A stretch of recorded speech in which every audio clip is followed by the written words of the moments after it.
And these are the so-called white helmets.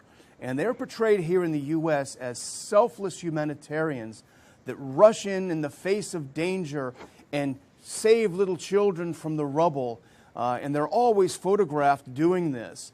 But there is a different side to these so-called white helmets, and I think you know quite a bit about it, Vanessa. Yeah, absolutely, and thank you for bringing them up. As we know, they're sort of being feted and celebrated and iconized, really, as heroes and saviors of humanity. One of the things that I did while I was in Syria, and I did it deliberately as part of my investigation into this group, was I visited the real Syria civil defense in Aleppo, in Tartus, in Latakia, and the headquarters in Damascus, which is right in the Jaish al-Islam territory, very close by to Joba. So they're constantly under attack from terrorist mortar fire and snipers and explosive bullets. What I found out from the real Syria civil defense basically backed up the research that I'd been doing up until then.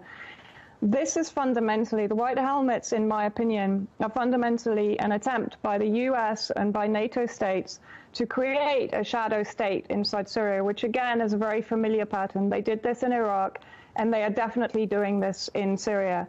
The white helmets, despite saying that they are an NGO and that they're independent and that they have no funding from interested parties in the conflict in Syria, they're receiving probably now around $100 million at a conservative estimate from the US via USA, 23 million. From the UK, we had Boris Johnson yesterday saying that he was going to up the ante to 32 million pounds. Japan is now involved. Denmark, Holland, Germany the other day confirmed that they would give them 7 million. Holland. So we have a cabal, a sort of a coalition of the white helmets, if you like. And $100 million we're supposed to believe is going to fund 3,000 operatives in a supposed cobbled together humanitarian NGO. This is the kind of money that you put into an army. It's not the kind of money that you put into a very simple NGO. We know for a fact they fabricate evidence. That's been proven in my reports. We know for a fact that they are sectarian. When the Madaya propaganda broke in January 2016, they were photographed calling for the burning and destruction of two Idlib villages, Kafraya and Foua, that have been under siege by the US terrorists, al-Sham, since March 2015, and have lost 1,700 civilians under shelling and sniper fire. And the white helmets were calling for their further destruction. We have numerous photographs showing them armed, showing them basically acting as terrorists, and then quickly putting on the white helmet when they're needed to make another promotional video. I mean, I'm being flippant here, but this is genuinely what is happening.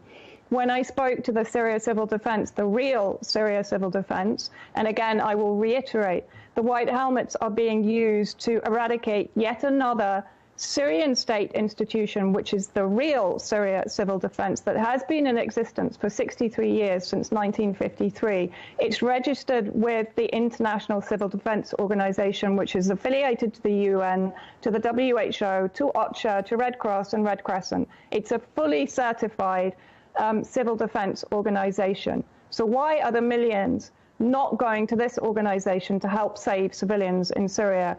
This organization, the real Syria Civil Defense, is working in both terrorist and civilian areas, and it's rescuing people every day with no recognition from Western media.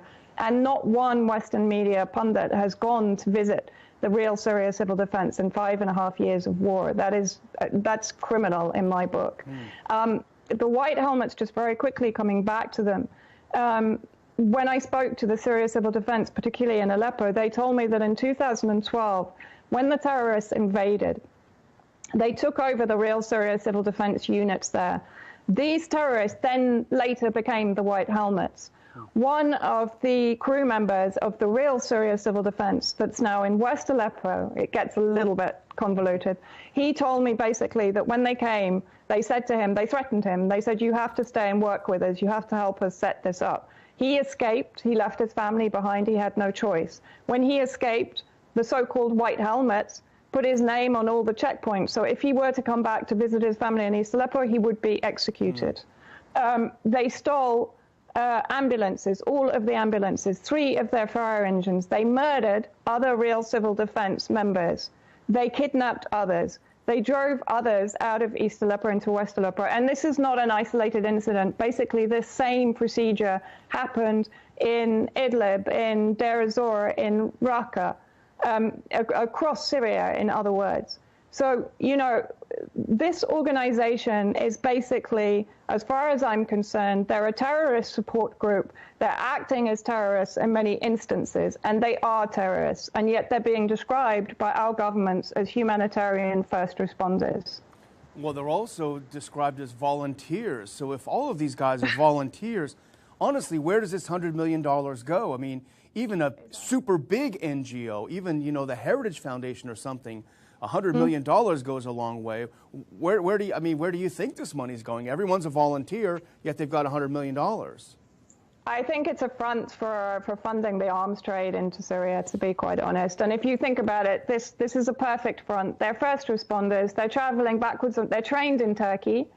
So they're coming from Turkey into Syria all the time with trucks, with fire engines. If you look at the white helmets in Idlib, their YouTube videos, it's like a parade of all the equipment they're being given by their various sponsors in the EU and in the US.